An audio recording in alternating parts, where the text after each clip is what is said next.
Good evening, everyone. It is your boy Shad Talks Graps, and we are back for another installment of the Wrestling Republic Sunday Night Spotlight, the show where we showcase everything in the world of professional wrestling.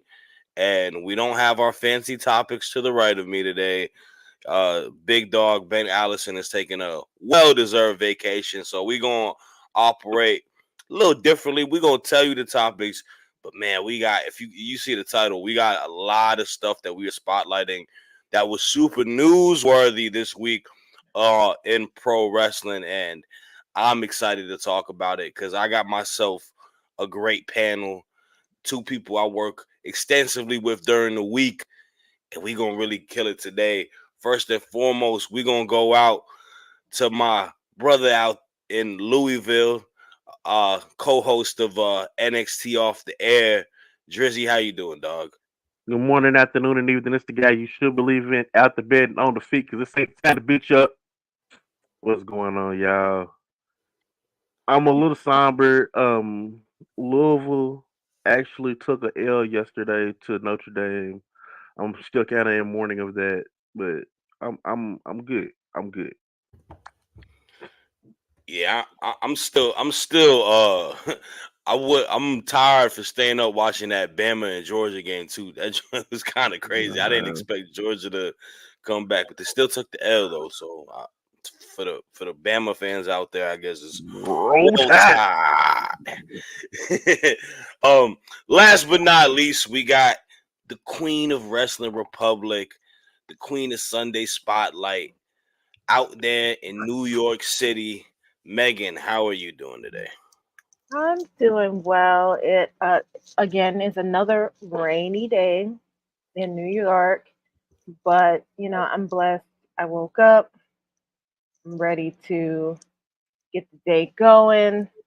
Excited to talk about the topics that we have for today.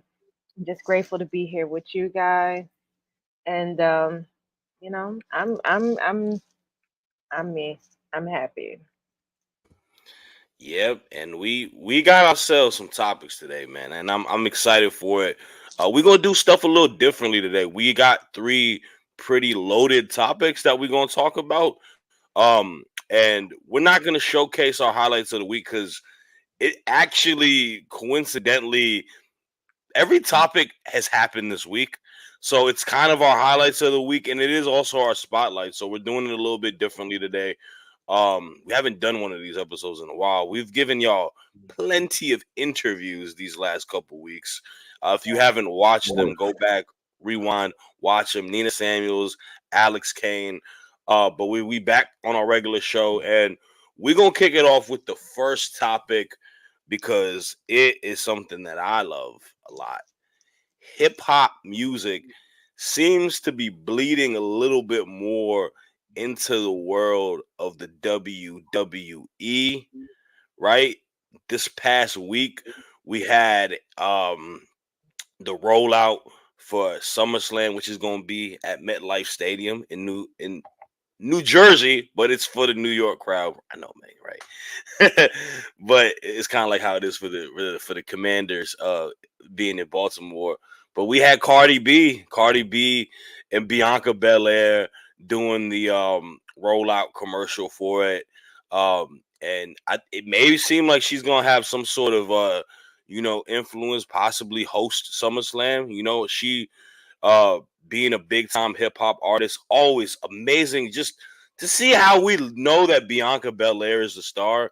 Not only is she in the commercial for that, but her and Jade are going to be the hosts for Bad Blood, which has a theme song by Atlanta's own Metro Boomin and Future, right? And we're just noticing, even with SmackDown, Megan Thee Stallion's new song is the theme song that we're talking about for it. It seems like the hip hop wave has really bled into WWE, and it's become a situation where we, as all of us being in the same age bracket, we used to like all the rock songs playing on Raw and SmackDown and all the video games and the entrance musics. It seems like hip hop has become a lot more prevalent with what the music is playing, and that might be the case for all of pro wrestling too.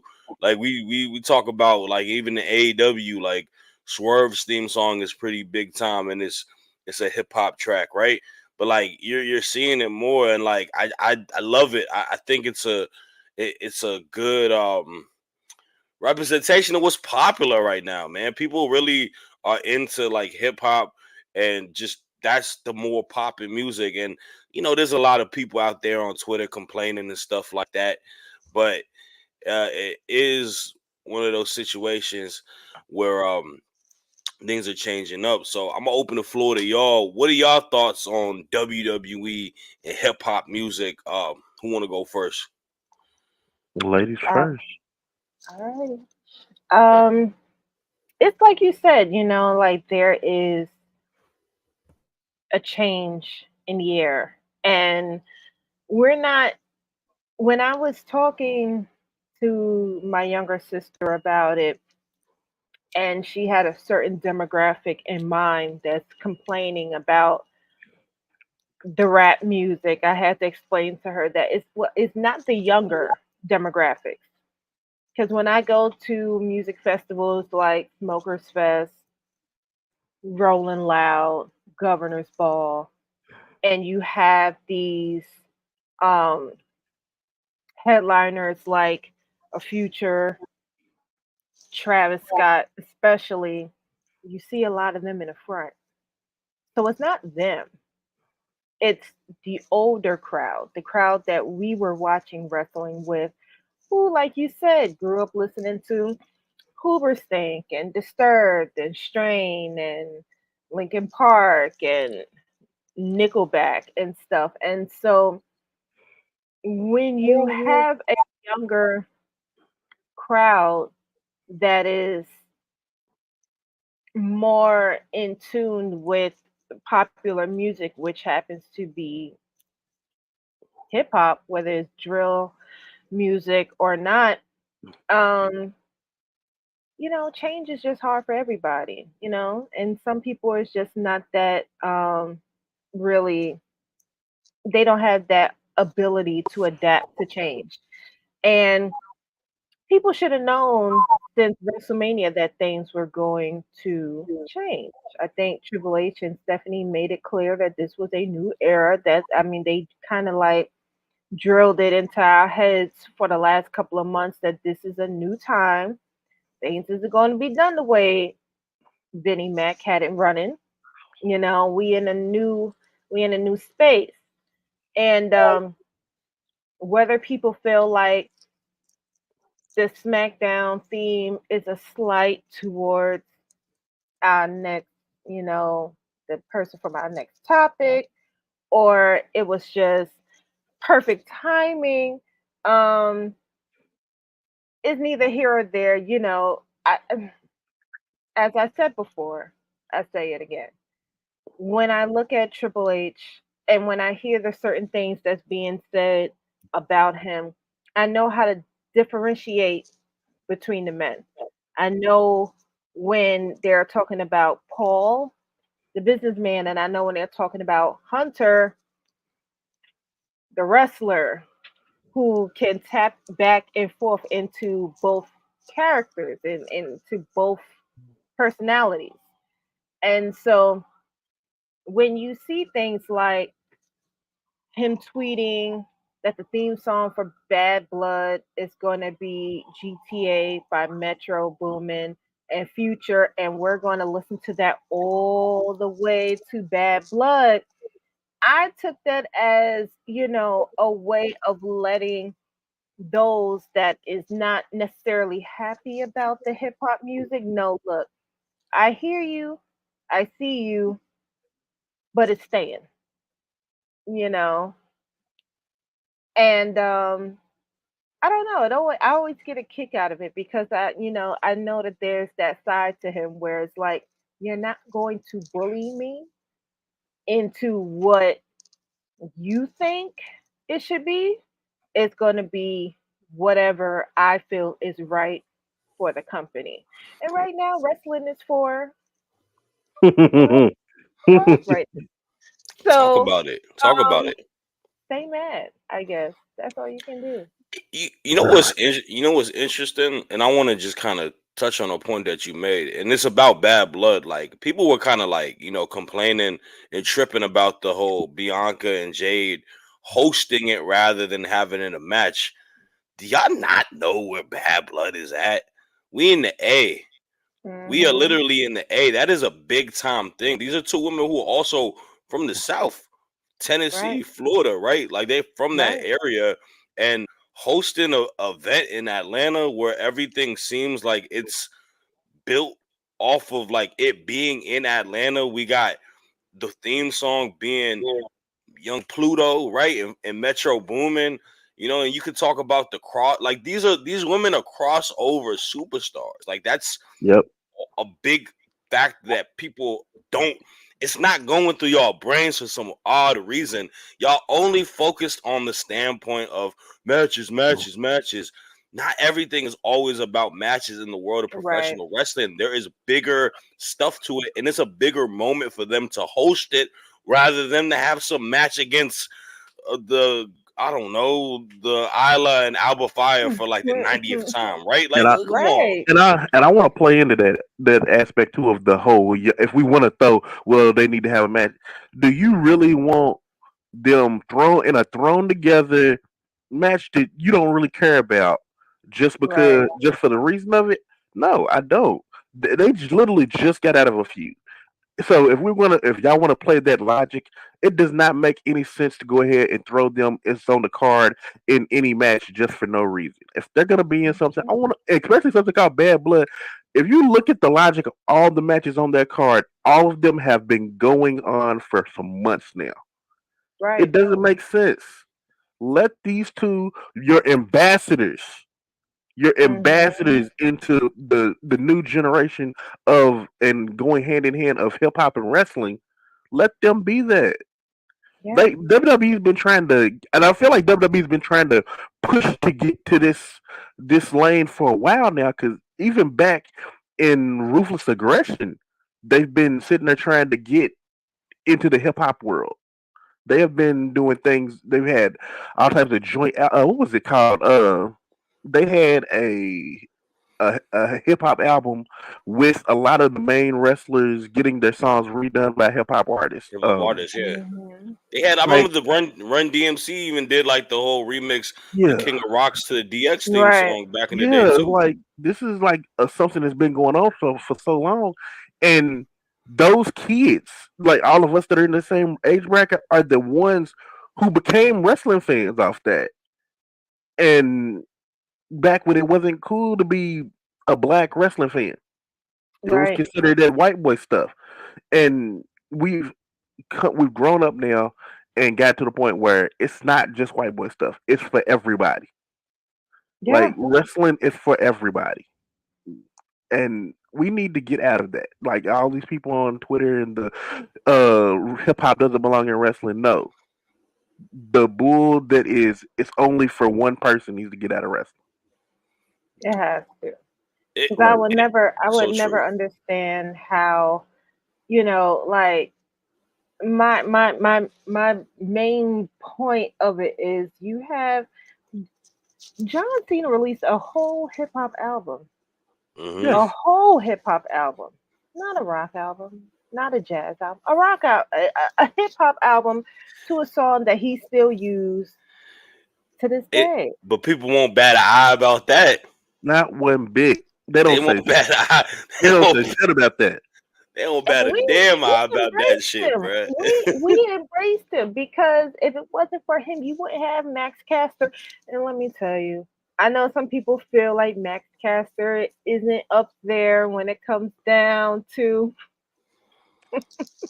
Ju- his ability to rap.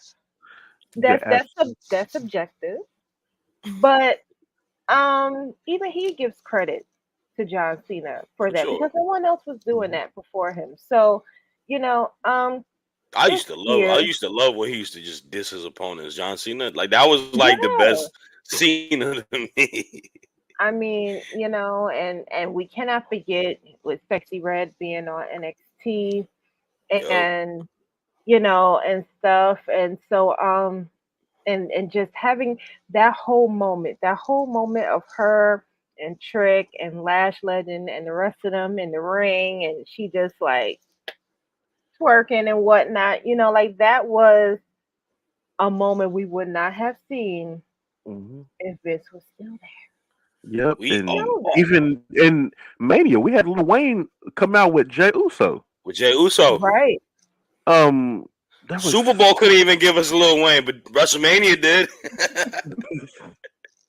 like there's just so many crossover. West Side Gun it is a well known fact. West Side Guns has helped out one of my spotlights, Alexis Littlefoot, in wrestling school, and he front row and center at most every wrestling show that he can get to. If he's not on tour or something, he's at a show.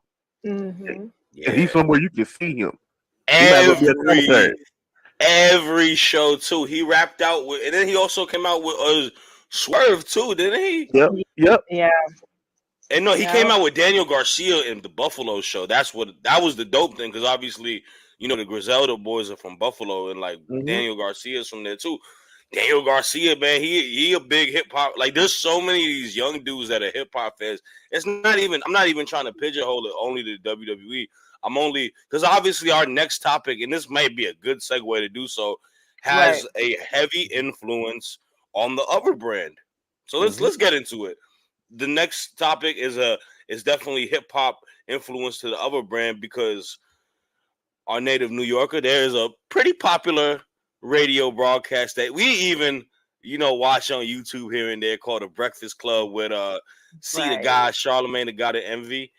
Who did they have over? Break it down, because there's some AEW stars that was on there. So this week we have had both former AEW champion Swerve Strickland and the current TBS champion and CMLL Strong Women's champion or New Japan Pro Wrestling Women's. I think it's the IWGP Women's Champion.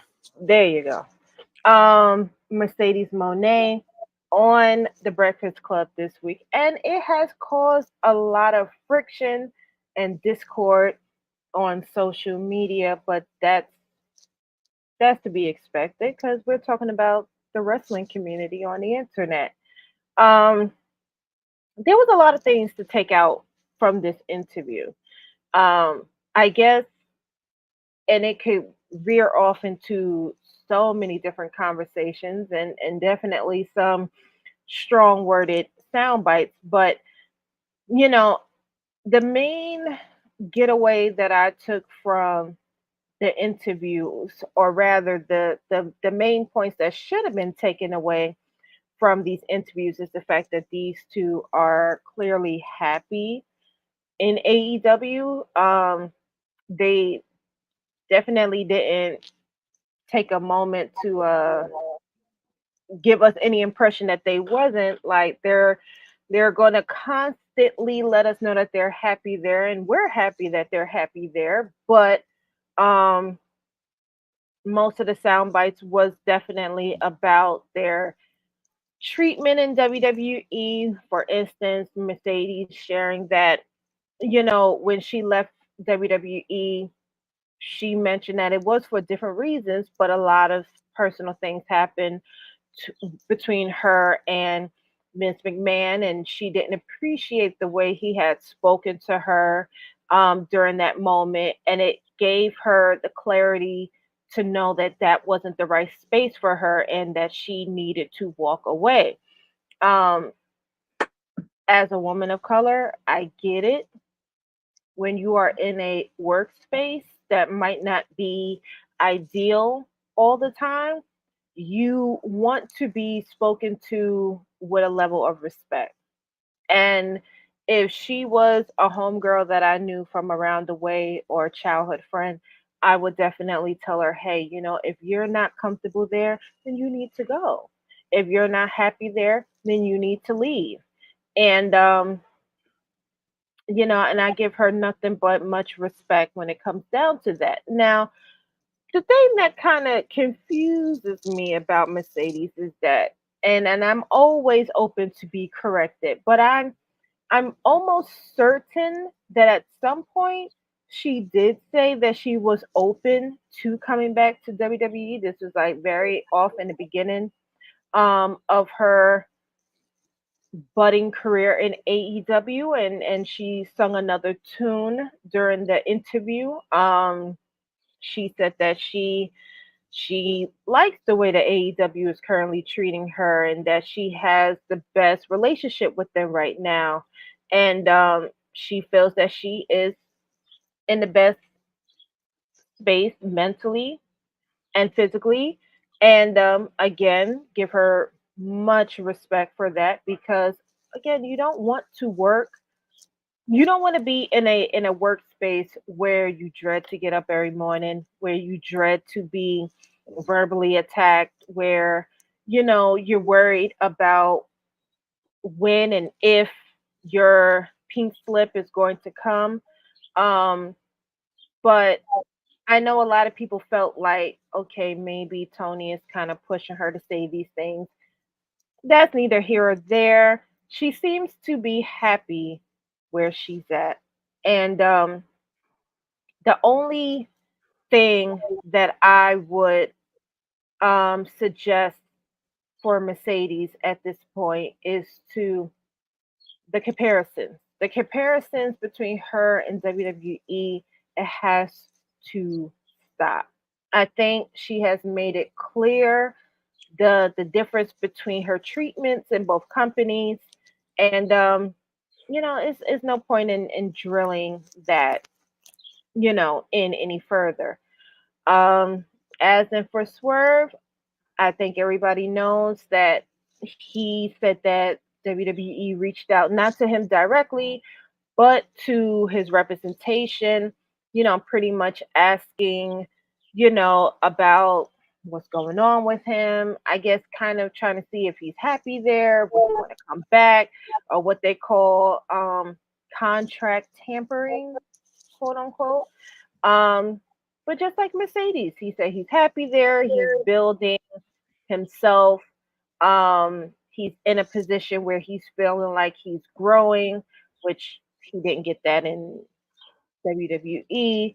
Um, and he's his best self. So, just overall, it seems like, in my opinion, in my opinion, um, that they were kind of like the mouthpiece for Tony in a sense. That he's treating his wrestlers well, and I hope that a year or two from now they're not singing another tune because we've seen CM Punk. CM Punk, I love him. He's like one of my favorite wrestlers, but he had not so many kind things to say about WWE when he was in AEW, and now he loves WWE. It's the best place in the world right now. So um I will hope that's not the case between them two, but you know, you don't you don't drop a deuce where you eat, of course. So I'm not expecting either one of them to really talk bad about the company that they're at the moment. But I think if the time comes for them two to come, I'm sure Papa H will have opening arms for them when they want to come back home. Mm. And ooh, dang, that's crazy to think because I feel like the door is never closed on any company in any wrestling. If you are a big time star, I don't think any bridge is burnt unless you like did something foul play You where they gotta just do some really messed up stuff. hmm right? Like you gotta Even be in for that. CM Punk. Even for CM Punk. I mean, he's been very vocal I mean, he's the when biggest he left. example to me, right? Because I 10 didn't years. think I I didn't. don't think I think CM Punk's case was different because he also was done wrong. It That's wasn't true. like a situation of where he just did something egregious or anything. He legit had issues that were completely ignored and lashed out because of it. Mm-hmm. If he wasn't done that way, who's to say that he would have never left? That's a good point. That's true.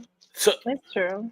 so to your point in regards to the Breakfast Club interviews, and I watched both of the interviews, both very good interviews. Also, I might have to add um a big point that I took away from it. One, it is awesome to see that AEW is getting talent on a big media platform like the Hmm. Breakfast Club, right? And Absolutely. even with the interview style, you can tell the hosts, Charlemagne, Envy, they didn't really know what AEW is, right? They've heard about it. They did extensive Google research because a lot of the questions Charlemagne asked were definitely stuff that we hear about on the Hmm. on the dirt sheets side of it, Yeah. right? About like you said, um, the contract tampering, the issues of Swerve being paid at a high grade, and it being a problem to Yeah. quote unquote by the Mm. WWE, and and I think that's the interesting one because talking about stuff like that can be very dicey because Yeah. if you don't got proof of claims like that could be really hurtful to AEW too. You know what I'm saying? Like, because contract tampering is like pretty serious. It's a legal thing. It is. If it was a big thing like that, I would assume AEW would, like NFL. They literally take draft picks away from teams for contract tampering and Yep. stuff. There's full on investigations for that. So them calling your management to just get a feel of like, yo, is he a free? When is his contract up? And them saying no, okay, cool. Like that's one thing, but for them to trying to like lure you in, like to me, I think that's a big. You gotta really, really. You can't. It's a tough situation, and I know a lot of it is questions that they asked about their time in WWE because all outside people who don't know about AEW stuff like that, they really only know WWE, right? And I think Swerve Absolutely.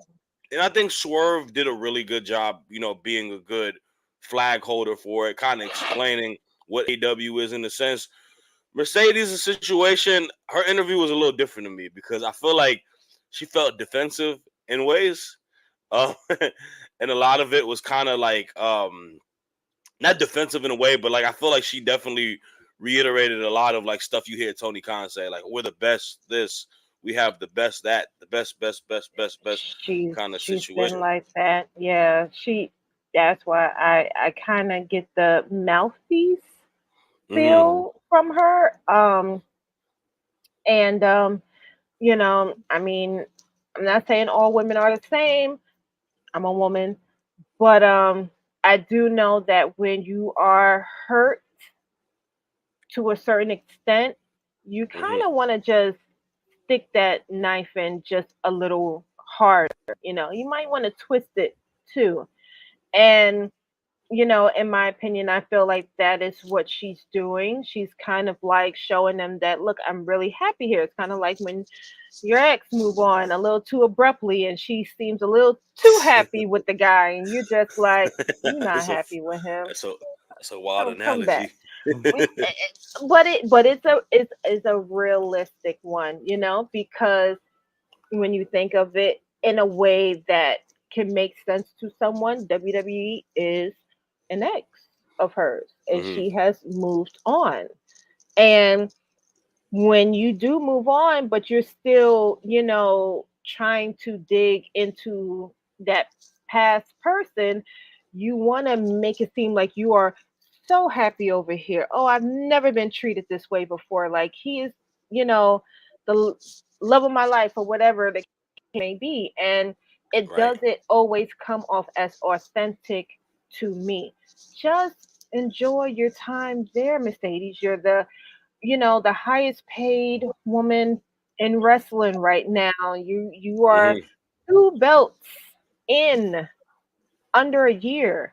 Like you are the face Yeah. of the And women's division. she's she's doing phenomenal work too. Like, and that's yeah. and that's one key thing. Like, I do, and I say that to say this. I do think I'm happy that she did kind of voice her reason. Obviously why she left.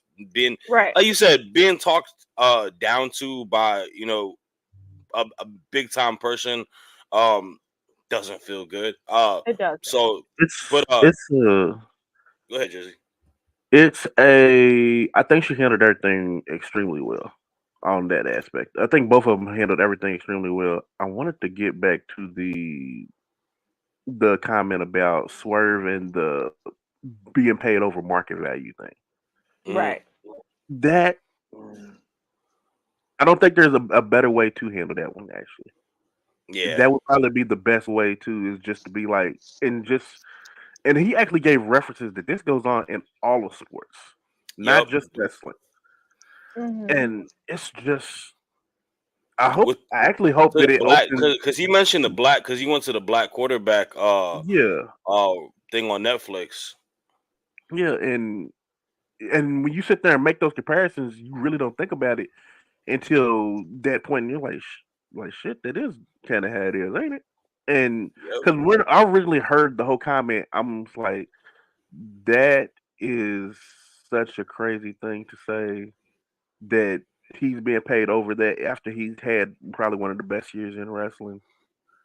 He's one of the guys, like, and I know it's coming from a place of I don't want the people that are like, I don't want AEW to succeed, so we're gonna completely discredit anything that anybody's doing over there. They got two black champions, discredit them. They got hip hop songs, discredit hip hop albums, discredit them. Like, it's what it literally all comes from.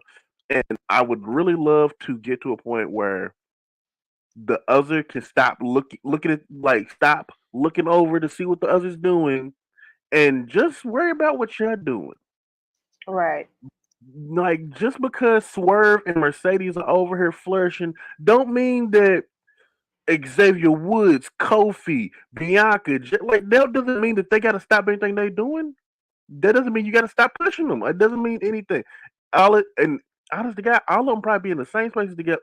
Let Wale Mania come around. They all hugging each other. They all dapping each other. They all gonna be on stage at the end of the night when Omos comes out and does his public public service announcement performance.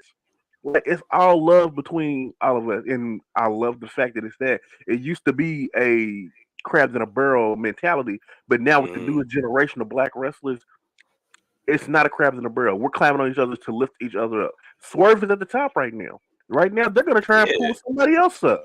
Who's to say that they won't sit there and pull Trick Williams up? They won't pull Obafemi up. They won't pull Leo Rush up. Like, Carmelo Hayes. Like, there are so many, like, it's not a crabs in a barrel anymore.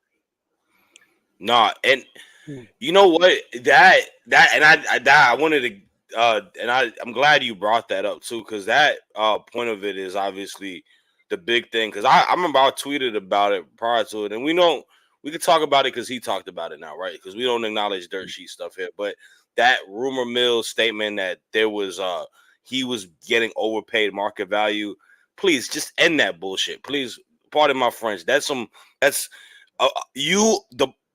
Today's price is not yesterday's price. Whatever money he's positioned for, he deserves that money. Why are we worried about, as fans? And this is more so for the fans. The company, y'all can do what you gotta do. If you are a fan complaining about another individual making the most amount of money that they can possibly make so they can take care of their families, take care of their friends, children, the future generation, so their kids don't have to work, you are an absolute lunatic. Like, I don't understand why the WWE, AEW are not paying y'all. Okay, you're paying them by watching them. You're supporting them. Be happy for the talent that you support. Don't be mad that this man is making millions of dollars. He deserves that. It's warranted. If Tony Khan is giving people big time loot, let him give them big time loot. This is what we are happy that AEW is about, because it's creating more jobs, man. This is, like, people forget that this is literally a job for these people. Like, all of us working 9 to 5 job. We want to make the most money that we can make at our jobs. they're trying to make the most they're trying to make. So people who was hating on him making that much money, come on, bro, get out of here. Right. Like, But and honestly, Absolutely. it's good for the whole business because if Swerve's yeah, making that, guess what? When the next year comes around and they pick somebody up, like somebody else gets lifted up to that stratosphere, you don't think they're gonna need to get paid a little bit more? Yeah. look This is at all these a potential free agents. Like Kevin Owens is probably about to be one of the richest men out there when his contract's up in a couple years. Like yes, that's just what the market is, and that's good for them. We should be happy that because we're fans of wrestlers, right? Right. We like it's all our about the wrestlers. wrestlers. It's all about the So, wrestlers. Forget the but business. It's all about the wrestlers. yeah, but all right. Well, Well said. Well said. this Speaking of the segues business, to some talks speak, about wrestling, right? This talks about the mastermind of professional wrestling, and all masterminds are not the best people, but y'all know that the Vince McMahon documentary dropped this past week on Netflix. A lot to unpack on there, and I'm going to just toss it to you, Dryzyy, so you can kind of unravel it, and then I think I think all three of us got a lot to talk about it. it's a So lot. Vince McMahon is a strange bird. But after you really look and see how his life turned out, how it was in the beginning days, it's it's almost certain that you could think that he operated out of a pure place of delusion. I felt like he sat there and went to a certain place in his mind because of his childhood of being abused and everything, and it just seems like he once he got out of that life, he never came out of the delusional state of his mind. So when you hear the weird Vinceisms like, oh, he hates sneezing because he can't control it. He only eats steak out morning, noon, and night. Uh, just the things that you do here. It almost seems like he's never fully there. I I will say the line between intelligence and insanity is a very thin line. For all the crazy stuff that we think of and that documentary showed, you also see the genius in it. Merge like going to everybody's territories. There's no contract at this point in time. He's going to every territory, so he's going to IWA. He's going to Mid South. He's going to all the old territories and taking their biggest stars and he has the money to pay them. Guess what? Come work for me. I'll make sure you get money. He's a reason why now Swerve can get those types of contracts because he went and found like, you know what, you're the top guy. Here's your money. Come work for me. And that's genius because if there's no rules, it's the wild, wild west. Why not? I do it. You want to be a successful businessman? It makes sense. Another thing that was also pointed out in that documentary was he was never a wrestling like he was never a wrestling guy. He was an entertainment guy. He just learned wrestling from his dad. So he took what he knew from wrestling and what he knew from pop culture in the world, and we now have wrestling as we know it. This is it's monumental when it's almost like you see well, if you've been a lifelong wrestling fan like we have been, you see these things and you're like, oh, so that's how you come up with that. It's all it all makes sense. It all makes absolute sense. The documentary does a very good job of spotlighting the intelligence and the insanity of Vince McMahon. and I agree 100%. I think that's well said. It paints the entire picture of who he is, and like you said, it shows the brilliance in ways how he was able to operate, during his prime time. Even going against when adversity was out there with the whole WCW Mhm. uprising and whatnot, and being able to, you know, channel that and go against it with creating the Attitude Era. But then you also see the dark side of him, of how he handled the situations with, you know, God rest his soul, Owen Hart, right? The whole Right. situation on that, you know, the steroid trial, Chris Benoit situation, and obviously everything that is currently happening now with his current juncture. It's fascinating, right? And I'm glad, like, I had to sit back and think about like the totality of the documentary, and I do appreciate it because I think it is important to kind of get a full glimpse of who he is in, you know, from his upbringing, his childhood dynamic, his family dynamic with, you know, his children and his, you know, wife, and like everything tied to it. It's a lot to unload, but they did a good job, you know, covering as much as it can be.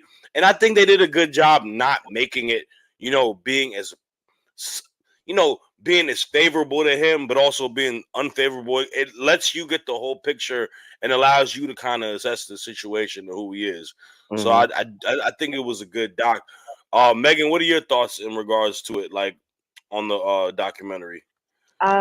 You know, there's this saying where they say all visionaries is called crazy in the beginning and genius at the end.